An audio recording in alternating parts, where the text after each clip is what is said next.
नमस्कार. येणाऱ्या 25 वर्षामध्ये महाराष्ट्राच्या राजकारणामध्ये एक व्यक्ती अत्यंत महत्त्वाची समजली जाईल आणि ती व्यक्ती म्हणजे मनसे अध्यक्ष सन्माननीय राज ठाकरे. मित्रांनो, महाराष्ट्राचं राजकारण गेल्या 10-12 वर्षामध्ये अत्यंत झपाट्यानं बदलले. महाराष्ट्राच्या राजकारणाची दिशा गेल्या 12 वर्षामध्ये संपूर्णतः बदलून गेलेली आहे. 2014 मध्ये देशात मोदी पर्व आली आणि महाराष्ट्रामध्ये सुद्धा भारतीय जनता पार्टीची सत्ता आली आणि तिथून महाराष्ट्राच्या राजकारणामध्ये अनेक नवीन चेहरे आले. अनेक नवीन चेहऱ्यांनी महाराष्ट्राच्या सत्तेवरती आणि महाराष्ट्राच्या अत्यंत महत्त्वाच्या पदावरती त्या ठिकाणी आपला जम बसवला.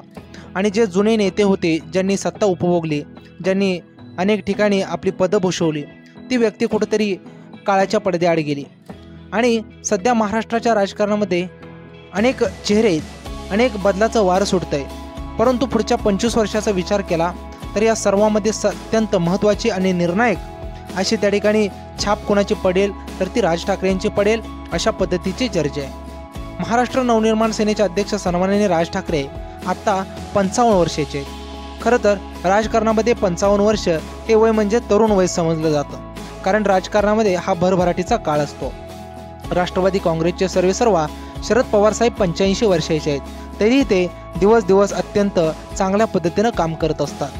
आणि त्यामुळं सद्यस्थितीला महाराष्ट्राच्या राजकारणावरती एक हाती छाप पाडू शकेल, ज्यांच्या सभेंना लाखोंची गर्दी न बोलावता येते, ज्यांचे विचार ऐकण्यास श्रोते त्या ठिकाणी कान टवकारून असतात, ज्यांची प्रत्येक कमेंट ही महाराष्ट्राच्या राजकारणामध्ये निर्णायक धरली जाते, असा महाराष्ट्रावरती छाप पाडणारा पुढच्या 25 वर्षामध्ये जर कोणता नेता असेल तर तो राज ठाकरे असतील. कारण गेले 18 वर्ष झाले महाराष्ट्र नवनिर्माण सेनेची स्थापना होऊन. एखादा पक्ष वाढवण्यास, एखादी संघटना वाढवण्यास, प्रत्येक घराघरापर्यंत पक्षाचा विचार पोहोचवण्यास, त्या पक्षाविषयी गोडी निर्माण होण्यास वेळ लागतो. तो वेळ मनसेनं घेतलेला आहे. मनसे सद्यस्थितीला महाराष्ट्रभर कात टाकते.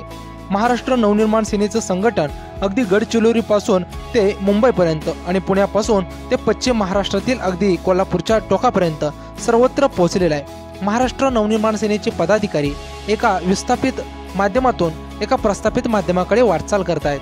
प्रत्येक महाराष्ट्र नवनिर्माण सेनेच्या पदाधिकाऱ्याला आर्थिक, सामाजिक, राजकीय ताकद सद्यस्थितीला प्राप्त होताना दिसत आहे.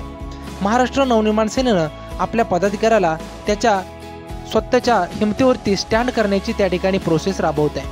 हे असं असताना येणाऱ्या काळामध्ये महाराष्ट्र नवनिर्माण सेनेचं हे संघटन आहे, हे संघटन राज ठाकरे यांना पुढची 25 वर्ष निर्णायक पद्धतीनं वापरता येणार आहे. राज ठाकरे यांची महाराष्ट्रावरती असलेली पकड, राज ठाकरे यांचं व्यक्तिमत्व, राज ठाकरे यांचा दांडगा अभ्यास आणि राज ठाकरे यांचं व्यक्तिमत्वाबद्दलची महाराष्ट्रातील तरुणांमध्ये असलेली आकर्षण हे बिलकुलही कमी झालेलं नाही.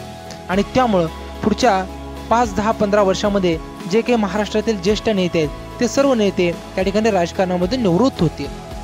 आणि राज ठाकरे मात्र येणाऱ्या काळामध्ये पुढची 25 वर्ष ज्या पद्धतीनं लंबी रेस का घोडा आपण म्हणतो त्या पद्धतीनं राज ठाकरे राजकारणात, महाराष्ट्राच्या राजकारणामध्ये धावत राहतील.